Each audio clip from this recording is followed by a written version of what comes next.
जैसा कि हमने विद्युत से जुड़ी दो बहुत महत्वपूर्ण राशियां विद्युत धारा और विभवांतर के बारे में विस्तार में जाना, यही दो राशियां भौतिक विज्ञान के विद्युत क्षेत्र की नींव बनती है।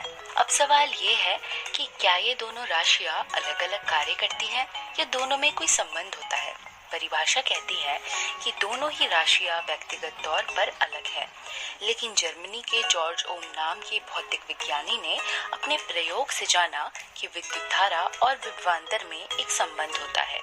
ओम का कहना है कि यदि भौतिक अवस्थाएं जैसे कि ताप, लंबाई इत्यादि स्थिर हो, तब किसी विद्युत परिपथ में प्रतिरोध के सिरों पर उत्पन्न विभवांतर उस प्रतिरोध में प्रवाहित होने वाली विद्युत धारा के समान अनुपाती होता है। यहाँ अनुपात शब्द पर जोर दिया गया है।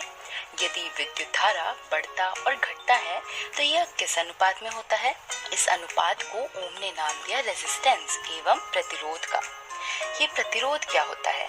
आपको याद होगा हमने विभवांतर को पानी के टैंक के उदाहरण से समझा था। यदि इस पाइप की लाइन में एक वॉल्व लगा दी जाए, जो वॉल्व नल में जाने वाली पानी की मात्रा को नियंत्रित करती हो, तो यहाँ ये वॉल्व पाइपलाइन में एक प्रतिरोध की तरह काम करती है। प्रतिरोध का शाब्दिक अर्थ है किसी भी चीज का विरोध करना।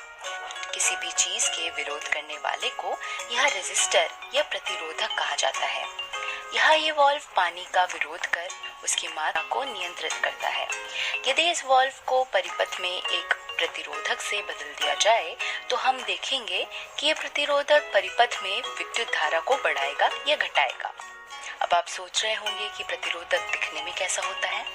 परिपथ में लगी हर वह चीज जिस कारण विद्युत धारा के मान में बदलाव आए, वह प्रतिरोधक हो सकती है। बल्ब, एलईडी या कोई भी अलग किस्म का तार प्रतिरोधक हो सकता है। ओम के नियम के अनुसार हम बोल सकते हैं कि किसी भी परिपथ में विद्युत धारा को चालक के प्रतिरोध से गुना कर दिया जाए तो वह परिपथ में आए विभवांतर के मान बराबर ही आएगा।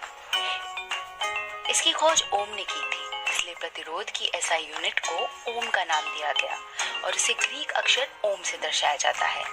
एक ओम एक वोल्ट और एक एम्पियर के अनुपात के बराबर होता है। आइए ओम के नियम को सिद्ध करने के लिए एक एक्टिविटी करते हैं। इस एक्टिविटी को करने के लिए हमें 4 1.5 वोल्ट की बैटरीज, एक एमीटर, एक वोल्ट मीटर और एक आधा मीटर लंबा नाइक्रोम का तार, जो यह रेजिस्टर की तरह काम करेगा, और सर्किट को जोड़ने के लिए एक स्विच और कॉपर के तार की आवश्यकता होगी। नाइक्रोम निकल, क्रोमियम, आयरन और मैंगनीज का एलॉय होता है। परिपथ को इस तरह जोड़ा जाए। हम जानते हैं कि एमीटर परिपथ में श्रेणी क्रम और वोल्ट मीटर समानांतर क्रम में लगाया जाता है। परिपथ पूरा होने के बाद स्विच को ऑन करें और विद्युत धारा और विभवांतर की रीडिंग एक टेबल में लिख लें। यह एक चीज ध्यान देने वाली है कि परिपथ में लगे तारों में भी थोड़ा प्रतिरोध होता है और साथ ही समय के साथ बैटरी के टर्मिनल्स के बीच का विभवांतर भी कम होता रहता है। लेकिन यहाँ ओम के नियम को समझने के लिए वोल्ट मीटर और बैटरी के विभवांतर को बराबर लिया गया है। यही प्रक्रिया 4 बार करें और परिपथ में हर बार एक बैटरी बढ़ा दें।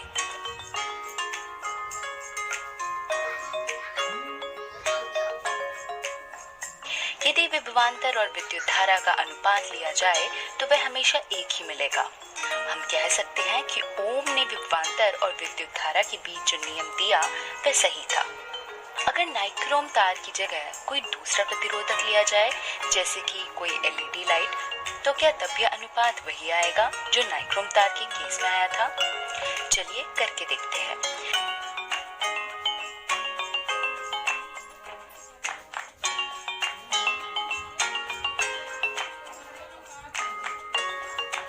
एलईडी लाइट के कारण विद्युत धारा के मान में बदलाव आया है।